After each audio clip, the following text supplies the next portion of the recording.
আজি কিন্তু আন এটা গুৰুত্বপূৰ্ণ ইস্যু মানে বৰ্তমানৰ বিষয় এনআৰচিক লৈহে আমি আলোচনা কৰিম। কাৰণ বৰ্তমান এনআৰচি নামৰ বস্তুটোৱে সকলোৰে মনত এটা উদ্বিগ্নতা বা চিন্তা এনেকুৱা ধৰণৰ ভাৱ আনি আছে।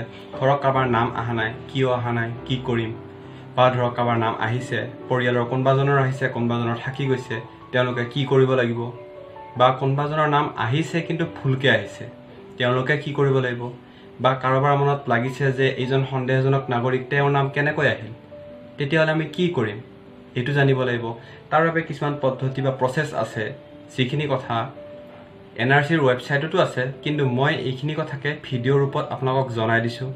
আৰু এইখিনি মই যিটো চ'ৰ্চৰ পৰা উঠাইছোঁ বা আনিছোঁ, সেইখিনি কথা চ'ৰ্চটো মই ডেছক্ৰিপশ্যনত লিংকটো আপোনাক দি দিছোঁ, আপোনালোকে নিজেও চাব পাৰে।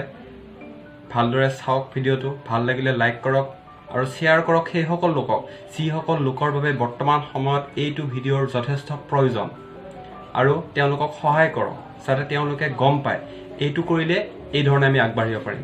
তেওঁলোকৰ মনতো বহুত চিন্তা হৈ আছে, যিসকলৰ নাম এতিয়ালৈকে অহা নাই, গতিকে তেওঁলোকে কি কৰি আগবাঢ়িব লাগিব সেই কথাটো তেওঁলোকে জনাটো প্ৰয়োজনীয়। আৰু সেইসকলৰ বাবেই মই ভিডিঅ'টো বেছিকৈ বনাইছোঁ।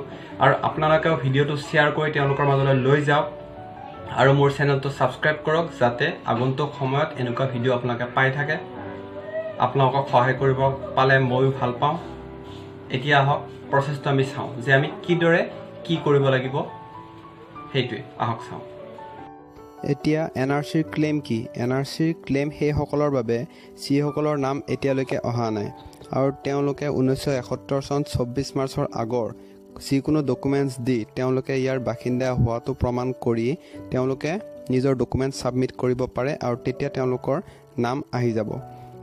আৰু এপ্লিকেশ্যন সেইসকলেহে কৰিব পাৰে যিসকলে 31 আগষ্ট 2015 পিছত এনআৰচিৰ বাবে ফৰ্ম ছাবমিশ্যন কৰিছিলে আৰু তেওঁলোকৰ হাতত ARN নাম্বাৰ আছে, আৰু সেই ARN নাম্বাৰ লৈ তেওঁলোকে ক্লেইম ফৰ্ম ফিল আপ কৰিব পাৰে। আহক চাওঁ এতিয়া ক্লেইম ফৰ্ম এখনৰ বিষয়ে।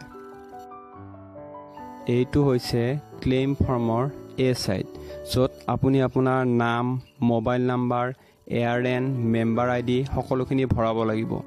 আৰু ইয়াৰ এটা কাষত লিখি থোৱা আছে লিষ্ট A আৰু লিষ্ট Bত আপুনি তাৰ লগত ছাবমিট কৰিব লগা ডকুমেণ্টছখিনিৰ প্ৰয়োজনীয় লিষ্ট। এইটো হৈছে ক্লেইম ফৰ্মৰ B ছাইড, য'ত আপুনি আপোনাৰ লিগেচি ডাটাৰ লগতে বাকীখিনি ঠাই পূৰা কৰাৰ লগতে ইয়াত আপুনি ফৰ্মখন ফিল আপ কৰাৰ ইনষ্ট্ৰাকশ্যনো দিয়া আছে। আৰু এটা কথা মন কৰিব যে ফৰ্মখন কেৱল মাত্ৰ ব্লেক পেনেৰেহে আপুনি পূৰা কৰিব পাৰিব। এতিয়া চাওক ইনষ্ট্ৰাকশ্যনখিনি, য'ত লিখা আছে যে আপোনাৰ এটা ভেলিড ARN থাকিব, আৰু যিটো NSK কেন্দ্ৰত আপুনি এনআৰচি এপ্লিকেশ্যন জমা দিছিলে তাতহে ক্লেইম ফৰ্ম জমা লোৱা হ'ব। আৰু আগষ্ট 2015 পৰা যিখিনি লোকে এপ্লিকেশ্যন জমা দি ARN লাভ কৰিছিলে তেওঁলোকৰ কাৰণেহে এই ক্লেইম প্ৰচেছটো কৰা হৈছে। আৰু এই ফৰ্মখনত কিদৰে আপুনি ভৰাব লাগিব আপোনাৰ নাম, বাকী ডিটেইলছখিনি, কি কি ডকুমেণ্টছ কেনেকৈ লাগিব, সকলোখিনি ইনষ্ট্ৰাকশ্যনত ধুনীয়াকৈ লিখা আছে, যিখিনি চালে আপোনালোকে ভালকৈ বুজি পাব। আৰু এই লিষ্টত থকা ডকুমেণ্টছবোৰৰ যিকোনো এখন ডকুমেণ্টছ দিয়াটো বাধ্যতামূলক। এতিয়া হৈছে এনআৰচি অবজেকশ্যন ফৰ্ম কি? যদি আপুনি ভাবে যে এনআৰচি লিষ্টত কোনো সোমাব নলগীয়া মানুহৰ নামো সোমাইছে, তেতিয়াহ'লে আপুনি সেই মানুহজনৰ বাবে অবজেকশ্যন ফৰ্ম ফিল আপ কৰি NSK কেন্দ্ৰত জমা দিব পাৰে, আৰু জমা দিলে সেইটো অফিচে চেক কৰিব আৰু বিহিত ব্যৱস্থা ল'ব। এতিয়া আহিল এনআৰচি কাৰেকশ্যন, অৰ্থাৎ এনআৰচি কাৰেকশ্যন মানে সংশোধনী ফৰ্ম সেইসকলৰ বাবে যিসকলৰ নাম আদি ভুল আহিছে। এইটো সুবিধা অনলাইনো এভেইলেবল হ'ব চাগে, আৰু নহ'লেও তেওঁলোকে ফৰ্ম লৈ অফিচৰ পৰা নিজৰ নাম, এড্ৰেছ আদি শুদ্ধ কৰিব পাৰে। এতিয়া আপুনি কিদৰে ফাইল ক্লেইমছ কৰিব বা অবজেকশ্যন কৰিব? প্ৰথমে আপুনি NSK সেৱা কেন্দ্ৰত যাওক, গৈ পেলাই অফিচৰ পৰা আপুনি আপোনাৰ ক্লেইমৰ ফৰ্মখন লওক, বা এইখন ফৰ্ম আপুনি অনলাইনো ডাউনলোড কৰিব পাৰে। তাৰপিছত আপুনি ফৰ্মখন ধুনীয়াকৈ ফিল আপ কৰি তাত জমা দিয়ক, আৰু জমা কৰিলে তেওঁলোকে আপোনাৰ হাতত এখন ৰিচিপ্ট দিব, আৰু সেইখন আপুনি আপোনাৰ হাতত ৰাখি থ'ব। পৰৱৰ্তী সময়ত আপোনাক হিয়াৰিঙত তেওঁলোকে মাতিব পাৰে, যেতিয়া আপোনাৰ সেই ৰিচিপ্টখনৰ প্ৰয়োজন আহি পৰিব। ফৰ্ম ছাবমিশ্যনৰ ডেট হৈছে 30 আগষ্টৰ পৰা 28 ছেপ্টেম্বৰ 2018 লৈকে। এতিয়ালৈকে এইটো সময়ে NSK সেৱা কেন্দ্ৰৰ কাৰণে ফৰ্ম জমা ল'বৰ বাবে নিৰ্ধাৰণ কৰা হৈছে আৰু আপুনিও এই নিৰ্ধাৰিত সময়ৰ ভিতৰতে ডকুমেণ্টছ আৰু এপ্লিকেশ্যন সকলোখিনি জমা দিব। এতিয়া আহিল ছাপৰ্টিং ডকুমেণ্টছ কি ইয়াৰ বাবে আপোনাৰ ডকুমেণ্টছখন এনেকুৱা হ'ব লাগিব যিখনে প্ৰমাণিত কৰিব পাৰে যে 1971 মাৰ্চৰ আগৰে আপুনি ইয়াৰ বাসিন্দা হয়। ইয়াৰ বাবে কেইবাখনো ডকুমেণ্টছ তেওঁলোকে নিৰ্ধাৰণ কৰি দিছে। লিষ্ট এড থকা ডকুমেণ্টছখিনি চালে তাৰ পৰা আপোনালোকে বুজিব পাৰিব আৰু তেনেকুৱা ডকুমেণ্টছে আপুনি জমা দিব লাগিব। এতিয়া আমি চাওঁ আহক লিষ্টেৰ ডকুমেণ্টছখিনি। ইয়াত আছে 1951 NRC, মাটিৰ কাগজ, ইলেক্ট্ৰল ৰোল, 1971 মাৰ্চ আগৰ চিটিজেন চাৰ্টিফিকেটেই হওক বা LICয়ে হওক, পাৰ্মানেণ্ট ৰেচিডেঞ্চিয়েল চাৰ্টিফিকেটেই হওক, passport, birth certificate, court record, এই গোটেইখিনি কাগজৰ ভিতৰত যিকোনো এখন আপুনি দিয়াটো ইয়াৰ লগত বাধ্যতামূলক। ইয়াত টোটেল 14টা ডকুমেণ্টছ চৰকাৰে দিছে। এই লিষ্টখনৰ পৰা আপুনি যিকোনো এখন দিয়াটো কিন্তু আপোনাৰ বাবে বাধ্যতামূলক। এই লিষ্টে লিগেচি প্ৰুফ কৰাৰ লগতে বি লিষ্টৰ পৰা এখন ডকুমেণ্টছ দিব লাগিব যেতিয়া আপুনি সেই লিগেচি পাৰ্চনজনৰ লগত আপোনাৰ ৰিলেশ্যনশ্বিপটো দেখুৱাব বিচাৰিব। তাৰ বাবে আছে birth certificate, bank, LIC, ration card, land document, board certificate, electoral roll আদিৰ যিকোনো এখন ডকুমেণ্টছ দি আপুনি সেই লিগেচি পাৰ্চনজনৰ লগত আপোনাৰ সম্পৰ্ক দেখুৱাব পাৰিব। আপোনাৰ যদি নাম নাথাকে ড্ৰাফ্ট NRCত, তেন্তে আপুনি কি কৰিব? তেন্তে আপুনি LRCRৰ পৰা ফৰ্ম ল'ব NRC আপডেটেশ্যন প্ৰচেছৰ বাবে আৰু ফৰ্ম লৈ ফিল আপ কৰি আপুনি তাত জমা দিয়ক আৰু সকলোখিনি তেওঁলোকে চাই চিতি আপোনাৰ নামটো অন্তৰ্ভুক্ত কৰিব। আপোনাৰ নামটো কিয় ড্ৰাফ্ট NRCত অহা নাই বুলি ভাবিব পাৰে। তাৰ উত্তৰটো এইটোৱেই যে এইখন এখন ড্ৰাফ্ট NRCহে হয়, এইখন সম্পূৰ্ণ নহয়। এইখন এতিয়াও প্ৰচেছত চলি আছে, গতিকে সম্পূৰ্ণ হোৱালৈকে আপোনাৰ নাম নিশ্চয় সোমাব। কোনো বৈধ ভাৰতীয় নাগৰিকৰ নাম NRCৰ পৰা বাদ নপৰে।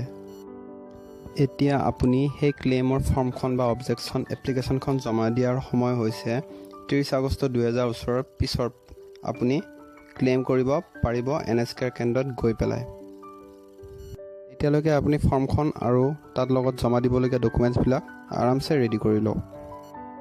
এইখন হৈছে NRCৰ এখন আংশিক খচৰা, য'ত আপুনি আপোনাৰ নাম নাই বুলি কোনো কমপ্লেইন কৰিব নোৱাৰে, কাৰণ এইখন এতিয়াও আণ্ডাৰ প্ৰচেছত আছে। পৰৱৰ্তী সময়ত এইখন শুধৰণি কৰাৰ পিছত আকৌ নতুন লিষ্ট উলিওৱা হ'ব, তাত আপুনি আপোনাৰ নাম চাব পাৰিব আৰু নাথাকিলেও অফিচৰ লগত যোগাযোগ কৰি আপুনি আপোনাৰ ফৰ্ম ফিল আপ কৰি ল'ব পাৰিব। আৰু তাৰপিছত আহিব ফাইনেল NRC লিষ্ট। এই সকলোখিনি হৈ যোৱাৰ পিছত চৰকাৰে ফাইনেল NRC ড্ৰাফ্ট লিষ্ট বনাব আৰু তাতো যদি আপোনাৰ নাম নাথাকে ফাইনেলখনত, তেতিয়াহ'লে আপুনি ফৰেইন ট্ৰিবিউনেলছৰ সহায় ল'ব পাৰিব আৰু উপযুক্ত ব্যৱস্থাৰ মাধ্যমেৰে আগবাঢ়িব পাৰিব। ইয়াৰ বাবে NRCৰ হেল্পলাইন নাম্বাৰো আছে, যি দুটা নাম্বাৰ মই ইয়াতো দিছোঁ আৰু ডেছক্ৰিপশ্যনতো বাৰু দি দিম আৰু লগতে অফিচিয়েল ৱেবছাইটতো আপোনালোকে চাব পাৰে। এইদৰে চাই পেলাই আপোনালোকে বা কোনো প্ৰয়োজনৰ বাবে NRC হেল্পলাইনৰ সহায় লৈ পেলাই আপোনালোকে NSK কেন্দ্ৰৰ লগত যোগাযোগ ৰাখি নিজৰ সমস্যা সমাধান কৰিব পাৰে। এতিয়া আপোনালোকে নিজেই দেখিলে যে কিদৰে ক্লেইম ফৰ্ম বা অবজেকশ্যন ফৰ্ম বা কাৰেকশ্যন ফৰ্মত ফৰ্ম ফিল আপ কৰিব লাগে, ছাবমিট কৰিব লাগে। আৰু আপোনালোকৰ এই ফৰ্মখন যে দিয়া আছে, যিখন আপোনাৰ ক্লেইম ফৰ্ম হয়, তাৰ লিংকটো মই ডেছক্ৰিপশ্যনত দিছোঁ। আপোনাৰ নিজে ডাউনলোড কৰি প্ৰিণ্ট আউট কৰি ফিল আপ কৰি ল'ব পাৰে, লৈ পেলাই NSK কেন্দ্ৰত জমা দিলেও হ'ব। বা আপোনাৰ যদি ডাউনলোড কৰিব বা উলিয়াবৰ কাৰণে কোনো অসুবিধা আছে, তেতিয়াহ'লে আপুনি পোনপটীয়াভাৱে NSK কেন্দ্ৰত গৈ জমা ল'ব পাৰিব। আমাৰ ইয়াতেতো 10 তাৰিখৰ পৰা ফৰ্ম দিব বা আপোনালোকৰ তাতো তেনেকুৱাই দিব ওচৰা-ওচৰি ডেটতে। গতিকে আপোনালোকে NSK কেন্দ্ৰত যাওক, ফৰ্ম আনক, জমা কৰক, কোনো চিন্তা কৰাৰ প্ৰয়োজন নাই। আৰু এটা মেইন কথা যে এইটো এটা আংশিক খচৰা হয় আৰু ইয়াৰ পূৰ্ণাংগ ৰূপৰ খচৰাখন এতিয়াও অলপ বাকী আছে আৰু এই আংশিক খচৰাখন এতিয়াও এটা প্ৰচেছত গৈ আছে, এতিয়াও ইয়াৰ প্ৰচেছ চলি আছে।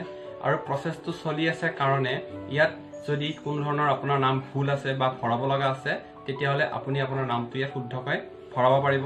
এই ফৰ্মখন আপোনালোকে ফিল আপ কৰক আৰু ফিল আপ কৰি NSK কেন্দ্ৰত জমা কৰক। আপোনালোকে কোনো চিন্তা কৰাৰ বা কোনো ধৰণৰ শংকিত হোৱাৰ প্ৰয়োজন নাই। আপোনালোকে হয়তো ভালকৈ বুজিছে যেতিয়া এইটো চাওক আৰু যাক বা যোনসকল লোকক এইটো ভিডিঅ'ৰ প্ৰয়োজন আছে বুলি ভাবে তেওঁলোকক শ্বেয়াৰ কৰি দিয়ক। এইখিনিয়ে আৰু বেলেগনো কি ক'ম আৰু। যদি পৰৱৰ্তী সময়ত NRC বিষয়ক আৰু কোনো ধৰণৰ তথ্য ওলাই জনাবলগীয়া আপোনালোকক, তেন্তে মই জনাবৰ কাৰণে চেষ্টা কৰিম। বাকী যদি আপোনালোকৰ কোনো কথা সুধিবলগীয়া থাকে তেন্তে তলত কমেণ্ট কৰি দিব আৰু ছাবস্ক্ৰাইব কৰি ঘণ্টিটো বজাব, যাতে পৰৱৰ্তী সময়ৰ আপডেটবিলাক আপোনালোকৰ ওচৰলৈ ন'টিফিকেশ্যন আকাৰত যায়।